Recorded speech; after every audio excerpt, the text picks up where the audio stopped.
Salam berpatronmu, selamat pagi. Pagi ini gue bikinin video, gue sempetin beberapa menit karena nanti gue ngedit film lagi, record lagi gitu lah. Di sini kita bahas tentang pertanyaan kawan kita gimana dia pernah belajar. Tapi capit udangnya patah. Tapi di sini nggak dijelasin karena apa. Jadi pokoknya capit udangnya patah dengan hal alasan apapun yang dia takutin, karakternya itu berubah. Karakter pada merpati player andalan dia ini berubah kalau capit udangnya patah. Itu benar atau enggak tentang kekhawatiran dia. Sesuai pengalaman saya jawab nanti di video intinya. Dan semoga bermanfaat video kita pagi ini.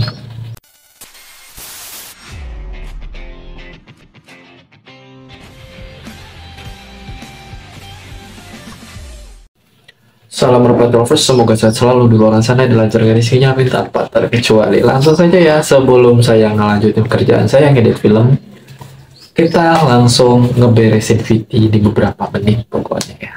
Cukup lah untuk saling berbagi dan curhat sesuai opening awal tanpa panjang kali lebar, yang dimana siapapun yang mengalami merpati player, kita bilang player aja kali ini, merpati playernya entah yang beli 1 juta, 2 juta, ratusan ribu, puluhan juta pun, entah dia bilang 10 juta pun dia beli ya. Oh bang, gua beli harga player 5 juta, 7 juta, 10 juta, sampai 20 juta, karakternya bagus bang. Tapi pas dimainin capit udangnya patah bang. Entah itu karena kesalahan pas megang, karena sering burung berontak, atau memang dia nabrak tiang, atau memang kecelakaan latihan, atau memang terlalu over CC dari atas, apapun itu alasannya, capit udangnya patah. Yang gua khawatirin ini nanti karakternya berubah bang. Oke, kita jawab. Sementara ini yang pernah saya alami, bahkan lebih dari 5 burung capit udang patah sama saya, bukan karena nabrak tiang, tapi ya karena nggak ngontrol dari atas ke bawahnya, entah itu disekam maupun di matras. Biasanya karakternya nggak berubah. Itu yang harus dicatat. Harus dicatat untuk kawan kita ini. Karakter pada si merpati player manapun nggak akan pernah berubah walaupun capit udangnya patah. Karena apa? Karakter itu bawaan genetik. Sedangkan capit udang itu adalah fenotip. Itu yang harus diketahui. Kalau memang ada pertanyaan, tapi ada sangkut pautnya nggak bang? Ada. Walaupun itu bukan yang termasuk genetik kita sebut, tapi itu fenotip, tetap ada sangkut pautnya.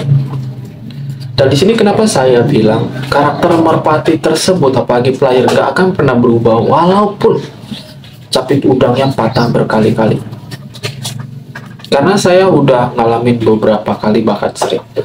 Ingat, misalkan sebelum capit udangnya patah dia tetap tinggi stabil, sisinya tetap bagus, sering tinggalin lawan, atau sering lossnya keluar gitu kan, itu nggak akan hilang walaupun capit udangnya patah berkali-kali pun.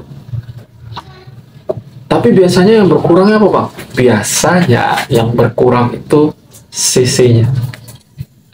Biasanya sisinya berkurang sedikit. Karena apa?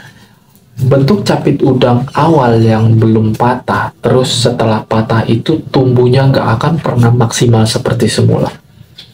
Percaya sama saya. Antara dia nekuk ke dalam, antara dia agak keluar, itu pasti. Nggak ada yang namanya capit udang awal bawaan lahir, terus patah, dan tumbuh kembali seperti semula, nggak ada. Sama sekali nggak ada, walaupun perawatannya full segala macam, kalsium segala macam, tetap pasti berubah. Karena apa? Capit udang itu memang lentur kan ya, apalagi yang keras itu sakit banget rasanya ngeliatnya. Itu. Jadi nggak usah khawatir kalau karakternya bakal berubah, enggak Mbak. Tapi yang harus dikhawatirkan itu pengurangan CC pada merpati saat penyelesaian akhir. Jadi karakter ninggalin lawan misalkan, tetap ada gitu. Loss panjangnya tetap ada, CC-nya tetap ada gitu. Tapi pengurangan CC sedikit pasti kelihatan. Itu nggak bisa dipungkiri. Itu kebanyakan, itu mayoritasnya kayak gitu. Memang ada yang CC-nya nggak pernah berkurang walaupun capit udang patah berkali-kali. Ada. Saya ngalamin satu, nggak salah waktu itu coklat atau gambir. satu itu emang burung bandel, cuman buat apa? Jatuh patah lagi, 2-3 kali terbang jatuh turun patah lagi.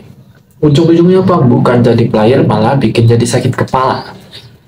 Cuman buat pamer tapi nggak ada ujungnya.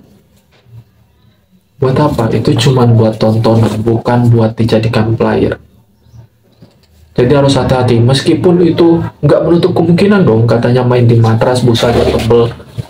Tetap aja bang, kalau memang overseas si merpati tersebut terus pendaratannya asal-asalan yang biasanya kadang banting badan, biasanya itu yang cedera itu memar di tulang dada agak ke sumpit, bahkan lebih parahnya capit udang yang patah.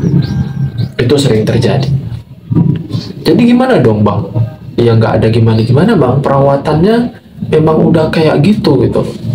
Perawatannya lo cukup kalau numbuhin capit udang ya pakai kalek atau kalsium gitu. Tumbuhnya nanti seperti awal tumbuh, cuman bentuknya pasti agak beda gitu.